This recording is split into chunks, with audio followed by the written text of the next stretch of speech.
دیکھتی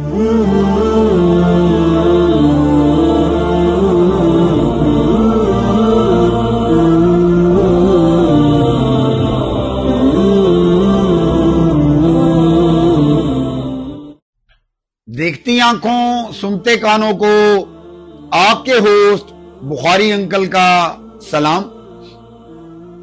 معزز خواتین و حضرات، آج میں آپ کو نماز کے ڈھانچے سے متعلق کچھ بتانے چلا ہوں کہ ہمیں علماء نے نماز کا ڈھانچہ کیسے ادا کرنے کو کہا ہے، ہمیں علماء نے نماز کا ڈھانچہ کیسے سکھایا، کیسے بتلایا، کیسے اس کی طرف توجہ دلائی۔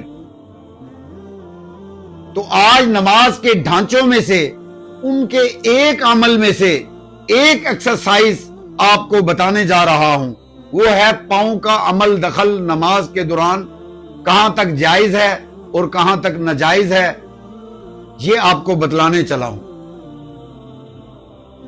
آپ اپنے اپنے مسلک کے علماء سے پوچھئے گا، ان سے کنسرن کیجئے گا، بعد ازاں میرے ان بکس میں بھی بتائیے گا کہ بخاری انکل آپ نے ہمیں صحیح گائیڈ کیا یا غلط۔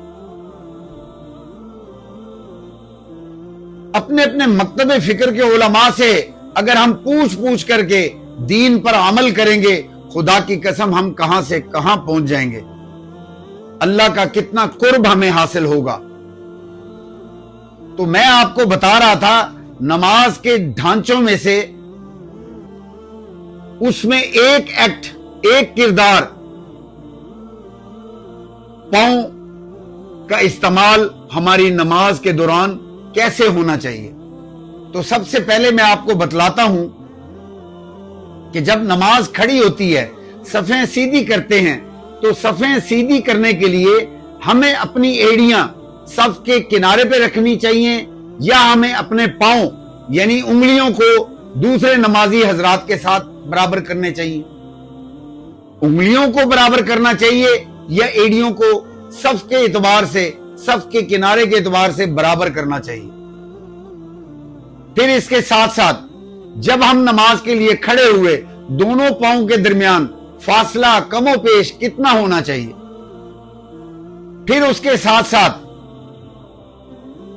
نماز میں ہمارا جہاں دل چاہا پاؤں رکھ لیے، کسی نے ایسے رکھ لیے، کسی نے ایسے رکھ لیے، کسی نے ایسے رکھ لیے۔ کیسے رکھنے چاہیے؟ سیدھے، ایسے یا کیسے؟ پھر اس کے بعد دو سجدے ہوتے ہیں، دو سجدوں کے درمیان ہم جب اٹھ کر کے بیٹھتے ہیں تو ہمیں اپنے پاؤں کو کیسے رکھنا چاہیے؟ ایسے یا ایسے؟ کیسے رکھنا چاہیے؟ ہمیں اپنے پاؤں کا رخ سجدے سے اٹھتے ہوئے اتحیات کی شکل میں بیٹھتے ہوئے ہمیں دونوں پاؤں کو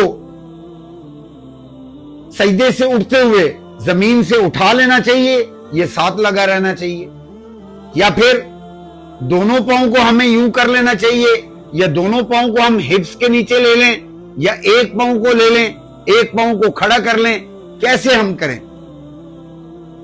یہ سب ہم نے اپنے اپنے مسلک کے عالموں سے پوچھنا ہے اور پوچھ کر کے اپنی نمازوں کو ٹھیک کرنا ہے۔ انشاءاللہ العزیز ہماری نمازیں ٹھیک ہو گئی تو ہمارے بیڑے پار ہو جائیں گے۔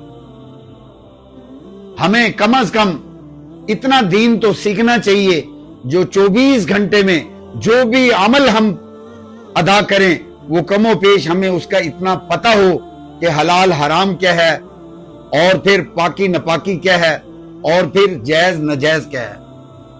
یہ 3 عمل ہیں، ہمیں اس کا بنیادی طور پہ تو ہمیں اس کا پتہ ہونا چاہیے۔ انشاءاللہ العزیز ہم علماء کی صحبت میں بیٹھیں گے، علماء سے پوچھ کر کے چلیں گے تو ہمارا ہر عمل اللہ نے چاہا تو ٹھیک ہو جائے گا۔ اب تک کے لیے اتنا ہی۔ پاکستان زندہ باد۔